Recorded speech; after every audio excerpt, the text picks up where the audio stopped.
ठीक है सुषमा जी, आता हूं मैं फिर। कहाँ जा रहे हो पापा?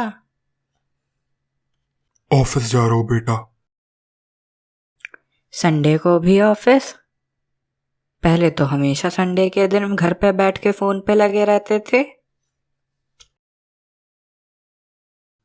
वो आजकल मेरे कंधों पे वर्कलोड बहुत ज्यादा है ना, देख इसकी वजह से मेरे कंधे भी झुक गए हैं। पता नहीं क्यों बॉस बात बात पे नौकरी से निकालने की धमकी दे देता है। तो छोड़ दो ना नौकरी, 24 घंटे गुलाम जैसी शक्ल लेके घूमते रहते हो। इससे अच्छा है ठीक ठाक किराया तो आ ही जाता है अपने घर पे, उससे ही काम चल जाएगा नई नौकरी मिलने तक। क्या जरूरत है ऐसी जगह पे नौकरी करने की? बेटे बात ऐसी है, घर तो चल जाएगा बिना नौकरी के, किराए पे। पहले भी चलता आया था, आगे भी चल जाएगा, पर तेरी मम्मी का जो मेकअप का सामान है वो नहीं आ पाएगा। अरे तो नहीं करेगी ना अम्मा कुछ दिन मेकअप, इससे दुनिया थोड़ी बदल जाएगी। बेटे तुमने अपनी माँ को बिना मेकअप के देखा नहीं है, इस वजह से तुम ऐसा बोल पा रहे हो। अगर गलती से देख लिया होता ना अपनी वक्त पे डेंटिंग पेंटिंग किए बिना, तो पता चलता क्या है असलियत। अगर इतनी ही दिक्कत थी पापा आपको हमारी अम्मा से, तो की ही क्यों शादी, पहले ये बताइए। तो बेटे बात ऐसी है। कोई बकवास कहानी नहीं सुननी हमको आपके मुंह से हमारी अम्मा के बारे में। अरे तुम्हारी अम्मा की कहानी नहीं है ये, मेरी है। तो सुनो बेटे, जब हम करीबन 26 साल के हुआ करते थे तब की बात है ये। हम कतई हैंडसम थे। हाँ, ये मुंह और मसूर की दाल। चुप करके सुनो बेसे। जब हम 26 साल के थे तब हमारी अम्मा यानी कि तुम्हारी दादी जी। नहीं नहीं, आप नहीं बताते तो हमें पता ही नहीं चलता कि आप अम्मा हमारी दादी लगती है। हम तो सोचते थे हमारी बुआ लगती है। अगर तुम अब टोके तो याद रखना तुम्हारी आवाज आखिरी बार गूंज रही होगी इस घर में। बस एक सवाल पूछ ले पापा आपसे, हमारा नाम कांता प्रसाद किसने रखा?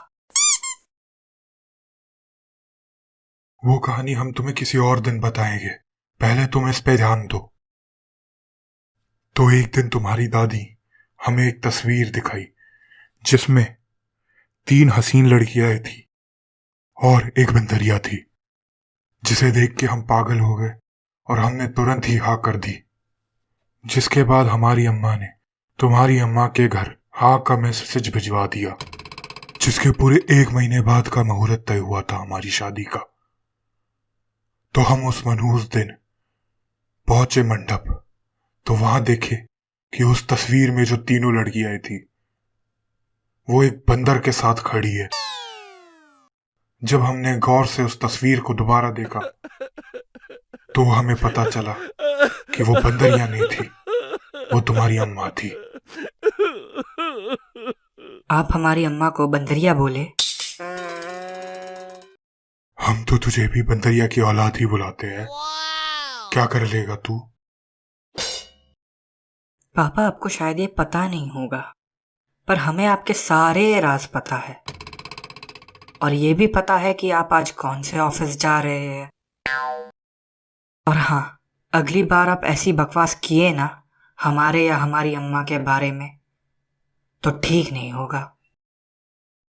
क्या ठीक है बेटा? ऐसे डराते हैं अपने पिताजी को? ऐसे बात करोगे? ये है तुम्हारे संस्कार? और तुम्हारा जो रिजल्ट आने वाला था उसका क्या हुआ? मम्मी अब तक आया नहीं हमारा रिजल्ट। सच में तेरा रिजल्ट नहीं आया? क्योंकि मुझे जितना पता है पड़ोस वाले चिंटू का तो आया है। उसके पापा कह रहे थे कि वो फर्स्ट आया क्लास में। तेरा रिजल्ट क्यों नहीं आया?